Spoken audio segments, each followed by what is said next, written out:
আসসালামু আলাইকুম। এইচএসসি 2026 সালে পরীক্ষার্থীরা কেমন আছো তোমরা? আশা করি তোমরা অনেক ভালো আছো। আজ তোমাদের জন্য নিয়ে আসছি ইংলিশ ফার্স্ট পেপার এবং ইংলিশ সেকেন্ড পেপারের রাইটিং পার্ট। এবং এই রাইটিং পার্ট তোমরা যদি পড়ো, আশা করি আজকের এই সাজেশনের মাধ্যমে তোমরা ইনশাল্লাহ 90% পরীক্ষার মধ্যে কমন পাবা। তাহলে প্রথমে তোমাদের মানববন্ধনগুলো দেখিয়ে দিচ্ছি। তাহলে ইংলিশ ফার্স্ট পেপারে তোমার রাইটিং পার্টে থাকছে দুটি জিনিস, একটি হচ্ছে কমপ্লিটিং হিস্ট্রি আর একটি হচ্ছে রাইটিং ডায়লগ।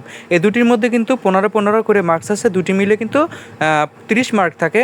এবং ইংলিশ সেকেন্ড পেপারে আছে যে তিনটি জিনিস, এই তিনটি জিনিসের মধ্যে প্রথমে হচ্ছে প্যারাগ্রাফ, দ্বিতীয় হচ্ছে ইমেল, লেটার, অ্যাপ্লিকেশন। এই তিনটির মধ্যে যে কোনো একটি আসে, এই একটি তোমাকে পরীক্ষার মধ্যে বাধ্যতামূলক দিতে হবে। এবং তৃতীয় নম্বর আছে কম্পোজিশন, মানে তিনটির মধ্যে তোমাকে 10, 20 আর 20, 40, মানে টোটালি 40 নাম্বার থাকছে। প্যারাগ্রাফে থাকছে 10, ইমেল, লেটার এবং অ্যাপ্লিকেশন তিনটির মধ্যে যে কোনো একটি থাকবে, এটার মধ্যে থাকছে 10, এবং কম্পোজিশন আছে এটার মধ্যে থাকছে টোটালি 20, মানে তোমার কম্পোজিশনে টোটালি 20 মার্কস থাকছে। তাহলে চলো আর কথা না বলে সকল সাজেশনগুলো এক এক করে দেখে নেওয়া যাক। প্রথমে আসছে কমপ্লিটিং হিস্টোরি, এর মধ্যে নাম্বার 1-এ এ থার্স্টি টো, নাম্বার 2-এ unity is strength, number 3 the honest woodcutter, number 4 lion and mouse, number 5 grapes are sour, number 6 honesty is the best policy, number 7 a greedy farmer, number 8 nobody believe a liar. তাহলে এই ছিল তোমাদের জন্য 8টি বাছাইকৃত completing history. এবং তোমরা যদি একটু ডান দিকে খেয়াল করো, এখানে লেখা আছে যে ট্রেডিশনাল হিস্টোরি এবং ক্রিয়েটিভ হিস্টোরি। তোমাদের বোর্ড পরীক্ষার মধ্যে কিন্তু ট্রেডিশনাল হিস্টোরি থেকে একটা আসতে পারে অথবা ক্রিয়েটিভ হিস্টোরির মধ্যে একটি আসতে পারে। এখন ভাই প্রশ্ন থাকতে পারে যে ট্রেডিশনাল হিস্টোরি কি এবং ক্রিয়েটিভ হিস্টোরি কি? ট্রেডিশনাল হিস্টোরি হচ্ছে আমি এখন যে 8টি হিস্টোরি দিলাম, এগুলো হচ্ছে ট্রেডিশনাল হিস্টোরি, মানে একটি গল্প। আর ক্রিয়েটিভ হিস্টোরি হচ্ছে তোমার কিছু লাইন তারা পরীক্ষার মধ্যে তুলে দিবে, সেই লাইন অনুযায়ী তোমার বাকিটুকু নিজে থেকে বানিয়ে দিতে হবে, তাহলে অনেক কষ্টকর। তো এর জন্য তোমাদের ট্রেডিশনাল হিস্ট্রি যদি আসে এখান থেকে ইনশাল্লাহ আসবে, আর যদি ক্রিয়েটিভ হিস্ট্রি এসে পড়ে তাহলে তোমাদের উচিত হবে এমন একটি ফর্মেট পড়তে যাতে একটি ফর্মেট মুখস্থ করে হিস্ট্রির, মানে যত হিস্ট্রি আসুক না কেন ক্রিয়েটিভ হিস্ট্রি তুমি সবগুলো যাতে পেরে যাও।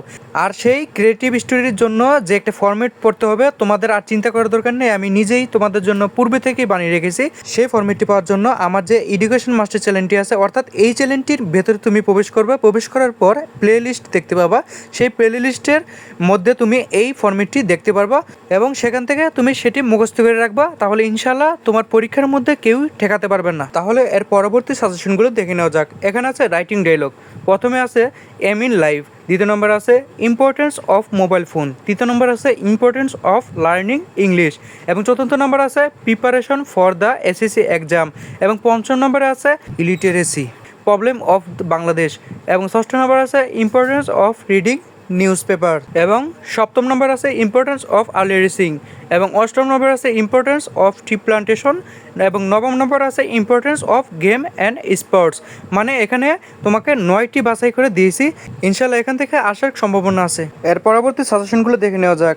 এখানে প্যারাগ্রাফের মধ্যে প্রথমে আছে এনভায়রনমেন্ট পলিউশন, দ্বিতীয় নম্বর আছে ডিফরেস্টেশন, তৃতীয় নম্বর আছে ওয়াটার পলিউশন, চতুর্থ নম্বর আছে এ বুক ফেয়ার, পঞ্চম নম্বরে আছে এ টি স্টল, ষষ্ঠ নম্বর আছে ট্রাফিক জ্যাম, সপ্তম নম্বর আছে এ স্ট্রিট হ্যাকার, অষ্টম নম্বর আছে এই স্কুল লাইব্রেরি, নবম নম্বর আছে এ রেইনি ডে, দশম নম্বর আছে আওয়ার ন্যাশনাল ফ্ল্যাগ। তাহলে এখানে তোমাদের জন্য বাছাইকৃত 10টি প্যারাগ্রাফ নিয়ে আসলাম ইম্পর্টেন্টগুলো।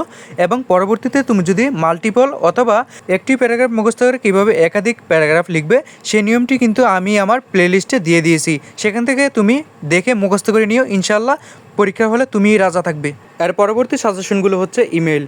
প্রথম নম্বরে আছে পারমিশন ফর স্টাডি ট্যুর অথবা পিকনিক, এই দুটির মধ্যে ইনশাল্লাহ একটি আসার সম্ভাবনা আছে। এবং নাম্বার 2-এ congratulation a friend on good result, এবং তৃতীয় নম্বর আছে বিউটি অফ বাংলাদেশ, এবং চতুর্থ নম্বরে রেলওয়ে স্টেশন, পঞ্চম নম্বরে বার্থডে পার্টি, এবং ষষ্ঠ নম্বরে আছে লোডশেডিং। বাছাই করে এই 6টি গুরুত্বপূর্ণ ইমেল আমি তোমাদের জন্য নিয়ে আসছি। এবং পরবর্তীতে তুমি যদি আবারও চাও যে একটি ফরম্যাট ইমেল পড়ে কিভাবে তুমি একাধিক ইমেল লিখবা, সেই নিয়মটি আমি আমার চ্যানেলের প্লে লিস্টে আমি দিয়ে দিছি, সেখান থেকে তুমি নিয়ে মুখস্থ করে নিও। এখন পরবর্তী সাজেশন লেটার। এখানে প্রথমে letter to editor about drug addiction, এরপর আছে আমি শর্ট করে দেখিয়ে দিচ্ছি যে অ্যাডভাইসিং টু স্টাডি, এবং তৃতীয় নম্বর আছে সামার ভ্যাকেশন, চতুর্থ নম্বর আছে রিডিং নিউজ পেপার এবং পঞ্চম নম্বর আছে হোস্টেল লাইফ এবং ষষ্ঠ নম্বর আছে এমিন লাইফ। অর্থাৎ তোমাকে এখানে 6টি বাছাই করে আমি লেটার এনেছি এবং এখান থেকে আশা করা যায় তোমাদের কমন পড়বে এবং পরবর্তীতে তোমার যদি আরও লাগে আমাকে অবশ্যই কমেন্ট বক্সে জানিয়ে দিবা। এর পরবর্তীতে সর্বশেষ কম্পোজিশন।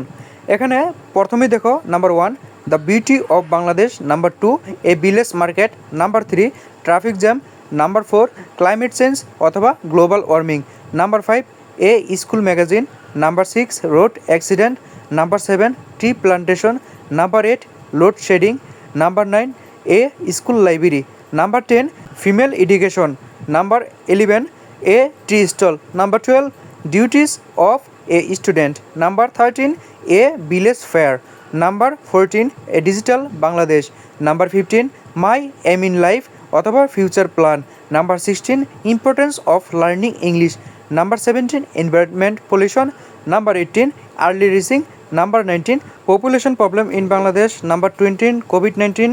তাহলে এই ছিল তোমার এসএসসি এক্সাম 2026 পরীক্ষার জন্য তোমাদের জন্য গুরুত্বপূর্ণ সাজেশন। ইনশাল্লাহ এখান থেকে আশা করা যায় 90% কমন পড়বে এবং যদি কপাল ভালো থাকে এর থেকে বেশিই পড়তে পারে। এবং পরবর্তীতে তুমি কোন টপিকের উপর সাজেশন চাও সেটি আমাকে কমেন্ট বক্সে জানিয়ে দাও, আর কমেন্ট বক্সে জানিয়ে দিলে পরবর্তী সাজেশনগুলো আমি তোমাদের জন্য ইনশাল্লাহ নিয়ে আসবো। সর্বশেষে একটি কথা, পরবর্তীতে বোর্ড পরীক্ষায় কমন আসা উপযোগী তোমাদের জন্য বিশেষ বিশেষ সাজেশন এই চ্যানেলের মাধ্যমে দেওয়া হবে। সেই সাজেশনগুলি পাওয়ার জন্য চ্যানেলটিকে অবশ্যই একটি লাইক করে সাবস্ক্রাইব করে রাখো, তাহলে পরবর্তী সাজেশনগুলো তুমি পেয়ে যাবা। আসসালামু আলাইকুম।